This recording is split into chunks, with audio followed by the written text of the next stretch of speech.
Hello everyone, welcome back to the Rana academy. So आज के lecture के अंदर हम चैप्टर 4 का जो डी पार्ट है उसका नया टॉपिक करने वाले हैं जिसका नाम है टोटल इंटरनल रिफ्लेक्शन। तो बिना कोई टाइम वेस्ट किए चलिए शुरू करते हैं।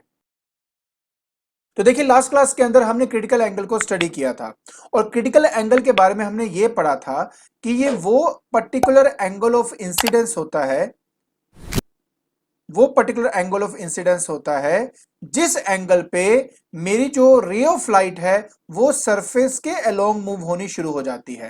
कहने का मतलब सिर्फ इतना हुआ कि इसका जो एंगल ऑफ रिफ्रैक्शन होता है वो हमारा 90 डिग्री होता है।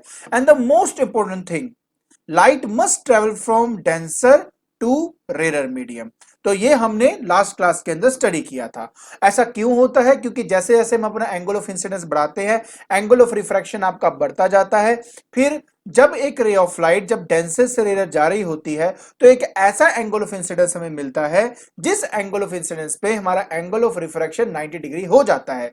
उस पर्टिकुलर एंगल ऑफ इंसिडेंस को हम कहते हैं क्रिटिकल एंगल। अब किसी भी मीडियम के लिए क्रिटिकल एंगल कैसे फाइंड आउट करते हैं उसके लिए हमने इसका फॉर्मूला भी किया था। और फॉर्मूला था कि अगर मैं रिफ्रैक्टिव इंडेक्स ले रहा हूं किसी मीडियम का विद रिस्पेक्ट टू एयर तो वो 1/sin ऑफ आईसी से मैं अपने क्रिटिकल एंगल को फाइंड आउट कर सकता हूं। जैसे कि अगर मैं बात करता हूं ग्लास का जो रिफ्रैक्टिव इंडेक्स है वो 3/2 है, तो उसका जो क्रिटिकल एंगल है वो अप्रोक्सीमेटली हमारे पास 42 डिग्री हमारे को मिल जाता है। और अगर मैं बात करता हूं वाटर की जिसका रिफ्रैक्टिव इंडेक्स 4/3 होता है, अगर वो मैं इस वैल्यू में सब्स्टिट्यूट कर दूं तो उसका क्रिटिकल एंगल लगभग 47 या 48 डिग्री हमें मिल जाता है। क्लियर? तो ये वो बात है जो हमने लास्ट क्लास में स्टडी किया था। अब सवाल यहां पे यह होता है कि अगर आपका एंगल ऑफ इंसिडेंस इस क्रिटिकल एंगल से ज्यादा हो गया तो क्या होगा? तो चलिए अब हम जल्दी से वही देखते हैं। तो देखिए, अगर आपका एंगल ऑफ इंसिडेंस, पहली बात, रे ऑफ लाइट कहां से कहां जानी चाहिए? डेंसर से रेरर जानी चाहिए, ये प्लीज हमेशा याद रखना। अगर तो ये क्रिटिकल एंगल है तो मैंने आपको अभी बताया कि ये सरफेस के अलोंग आपका मूव करेगा। लेकिन अगर आपका, मान लीजिए ये ऑब्जेक्ट है ना, अगर आपका angle of incidence greater than critical angle हो जाता है, अब ये जो एंगल ऑफ इंसिडेंस है ये मेरे क्रिटिकल एंगल से बड़ा है, तो उस केस में जो मेरी रे ऑफ लाइट है ना वो सारी की सारी रिफ्लेक्ट बैक कर जाती है to the same medium, such that कि ये जितना एंगल है उतना ही इसका एंगल होगा। मतलब total internal reflection will take place.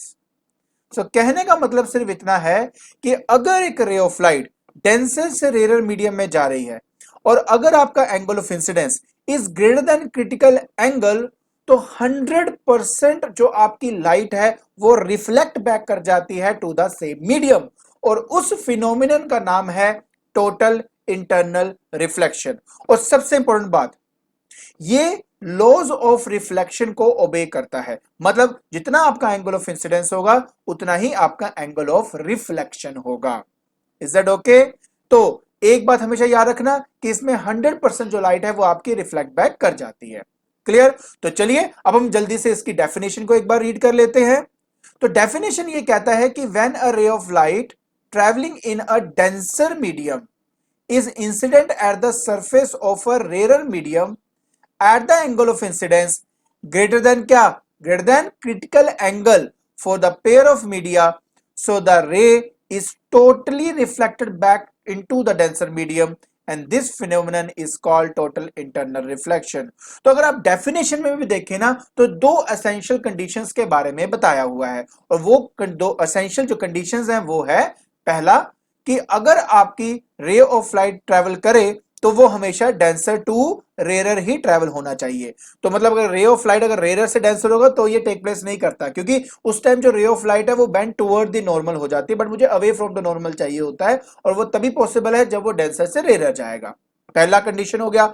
और दूसरा कंडीशन क्या है? दूसरा कंडीशन ये है कि आपका angle of incidence should be greater than critical angle, तो उस कंडीशन में total internal reflection will take place. अब इसके रिलेटेड ना एक बहुत इंपॉर्टेंट नोट भी है, चलिए हम जल्दी से उसको भी रीड कर लेते हैं।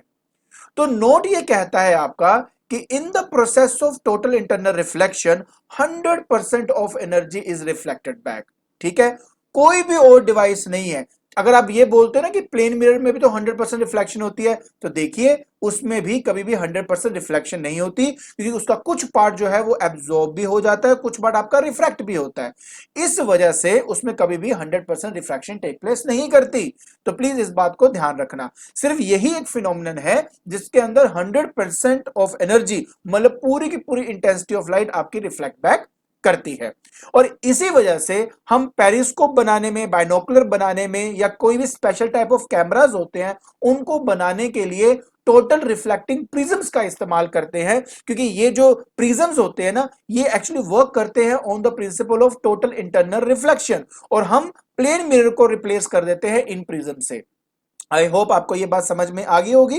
राइट, अब एक काम करते हैं, इसके रिलेटेड ना एक क्वेश्चन कर लेते हैं ताकि हमें समझ में आए कि एक्चुअली में इसका यूज कैसे करना है।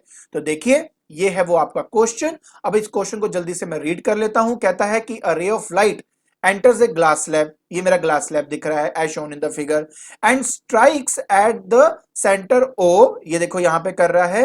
कहता है कि the critical angle of the glass is 42, देखिए वो तो वैसे भी मुझे याद है।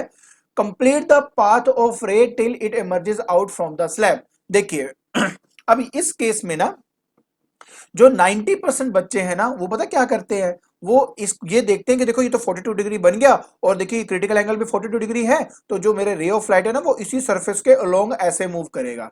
मैं सच कह रहा हूं, 90% स्टूडेंट यही गलती करते हैं, बट इन एक्चुअल प्रैक्टिस ये इसका सही आंसर नहीं होता। अब इसका रीजन बताता हूं ऐसा क्यों। हमेशा जब भी किसी भी रे ऑफ लाइट का एंगल देखते हैं तो वो हमेशा नॉर्मल के साथ देखा जाता है। तो देखिए ये आपका नॉर्मल हो गया, तो ये तो एंगल हो गया 90। अब 90 में से 42 माइनस करो, कितना बचा, 48 बचा ना। अब देखिए आपका एंगल ऑफ इंसिडेंस यहां पे 42 नहीं है, इट इज 48 डिग्री, और 48 डिग्री 42 से तो ज्यादा है ना। तो इसका मतलब क्या हुआ, इसका मतलब ये हुआ कि आपका जो एंगल ऑफ इंसिडेंस है वो ग्रेटर देन क्रिटिकल एंगल हो गया है। So total internal reflection will take place, और टोटल इंटरनल रिफ्लेक्शन मतलब लॉज ऑफ रिफ्लेक्शन के हिसाब से ये जो रे ऑफ लाइट है ये आपकी रिफ्लेक्ट बैक कर जाएगी और उसी मीडियम में आ जाएगी। और सबसे बड़ी बात, ये देखा आपने, ये डेंसर से रेरा जा रहा था, तो अब ये क्या होगा कि ये रे ऑफ लाइट है ना, ये आपकी क्या कर जाएगी, ये आपकी रिफ्लेक्ट कर जाएगी लाइक दिस, और वो इस पॉइंट पे टच करेगी। अगर ये 48 है तो ये भी आपका 48 ही होगा, ये बात प्लीज हमेशा याद रखना। ओके ओके, अब मैं आपको इसके अगले बात बताता हूं। अब मेरी जो रे ऑफ लाइट है वो जा रही है again denser to rare medium. अब इस पर्टिकुलर केस में क्या होगा, उसके लिए मुझे एंगल ऑफ इंसिडेंस देखना पड़ेगा, और एंगल ऑफ इंसिडेंस हमेशा नॉर्मल के साथ देखते हैं। अब देखिए ये 40 क्या है, ये 48 है, तो 90 में से माइनस करो, ये कितना आया, 42 डिग्री आ गया ना आपका। अगर ये मेरा 42 डिग्री है, और देखिए मैं यहां पे एक नॉर्मल क्रिएट कर देता हूं, तो ऑल्टरनेट एंगल से आप बता सकते हो कि ये एंगल भी आपका 42 डिग्री होगा।